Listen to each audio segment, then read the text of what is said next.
We are so fortunate that Ball Horticulture is a sponsor of Frida Kahlo 2020. I am personally so grateful because they have generously agreed to design the poetry garden and are busily preparing for the installation, which will be a touchstone element of the exhibition. Here to tell us more about it is Rachel Prescott, Grounds and Garden Production Manager at Ball. Welcome. Thank you. So, I can't tell you how grateful I am that Ball is doing this, because I had a friend who worked for Ball and had the privilege of going on your grounds 100 years ago. And I was so impressed. And I thought, and I will never forget thinking, this is the Charlie and the Chocolate Factory of gardens. It's creative and it's new, and you guys, it's scientific too, right? You're creating new species and new plants. Yeah, so Ball is one of the largest horticultural companies in the world. We do breeding, research, and distribution. So that garden that everyone comes to visit is a tool for us to show our customers all of the new and upcoming flowers that can be purchased and sold in garden centers and for landscapers to use at houses. So we have a huge science staff on site that works with breeding and a lot of very intricate molecular development of flowers, trying to get different colors, higher disease resistance. It's insane what goes on behind making a garden like that. But it's not like you're just walking through greenhouses. There's that piece, but the actual design of the garden. Now, you do that? My coworker does the bed designs. I do a lot of the container designs, but that I think is what also sets that garden apart. And where a lot of landscapers and even city officials and parks come and get some inspiration from, and that's definitely what it's used for. So not only are you designing the Frida garden, which let me tell our audience really quickly. Frida's garden was a big part of her life. Yes. Her studio overlooked her garden. She loved her garden. She loved flowers. They were always in her hair. And so when we started talking, and you invited me over to see your research, I was so thrilled with how deep you've gone to this. You actually looked at photos or paintings of hers. Absolutely. Her artwork was full of flowers, and not only things that were in her backyard that she looked at, but things that she saw in her travels. And landscape. Things she just wanted to see that were beautiful. And then you identified all of the greens in each of the paintings. Yep. Which is phenomenal. Yeah, so we did that, and then we took those plants and chose our plants that we breed and develop that work for that type of flower. Okay. So everything that you'll see being used in her garden is breeding from our genetics and our companies. Amazing. There's one painting that I think it was your landscape horticulture landscape architect said, do you realize who this painting is of? Yeah. Do you know what I'm talking about? Yeah, the Luther Burbank picture. And why do you love that? So Frida painted a painting of Luther Burbank. Tell everybody why you all love that painting so much. And we're having it in the show. Yeah, so we are so excited because one of our new introductions this year is a philodendron, which is the plant that Luther Burbank is holding in that picture that she did. It's a new philodendron from Ball Ingenuity called Shangri-La.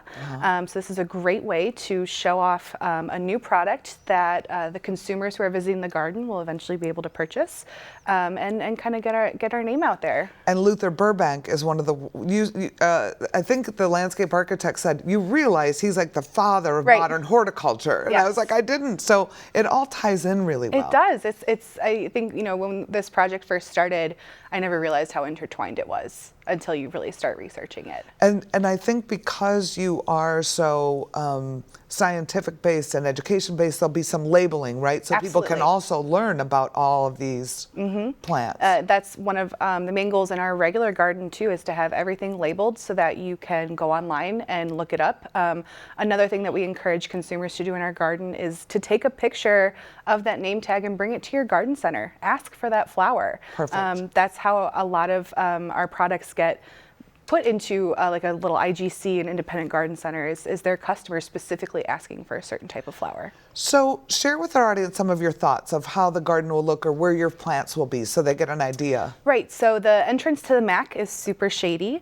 So when you look at the pictures of Frida's garden in Mexico City, it's very green, very lush, very tropical and canopy covered. So that's kind of what the front of the MAC will look like. In pots. Yes, all in pots. And I love when Anna Ball Ball, who's the owner of Ball, came to see it, she's like, well, this needs green. Yes. This needs to be exciting. We're going to add plants here. And, Right. and she's just got such a great spirit about her and vision. Yes, Right? absolutely. And so that was exciting where she came into right like, all right, we got to start off with some greens. Right. So right from your first impact entrance, you'll see some of your work from Mm-hmm. Ball.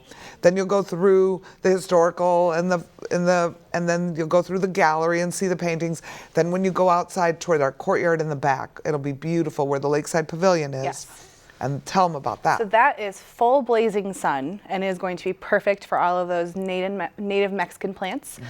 So things like lantana and sunflowers, and we're going to try and bring in a lot of cacti and succulents and things that were not only found in her garden but would also be found in a typical Mexican landscape. And that's what that pavilion is perfect for. It's going to be gorgeous.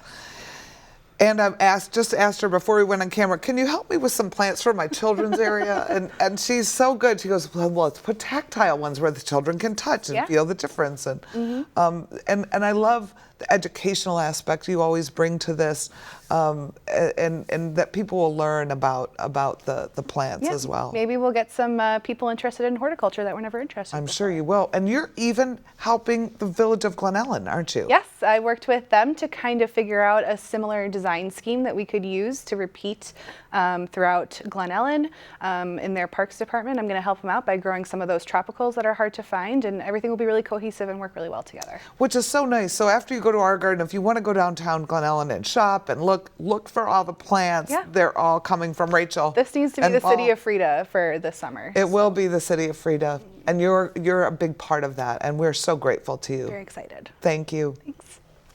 This one-of-a-kind garden will only be available to appreciate during Frida 2020, opening June 1st. Get your tickets for the exhibition today by visiting frida2020.org or by calling the box office at 630-942-4000. That's all the time we have for today. Thank you so much for watching. We look forward to seeing you at the theater and next time on Backstage Buzz. That was great.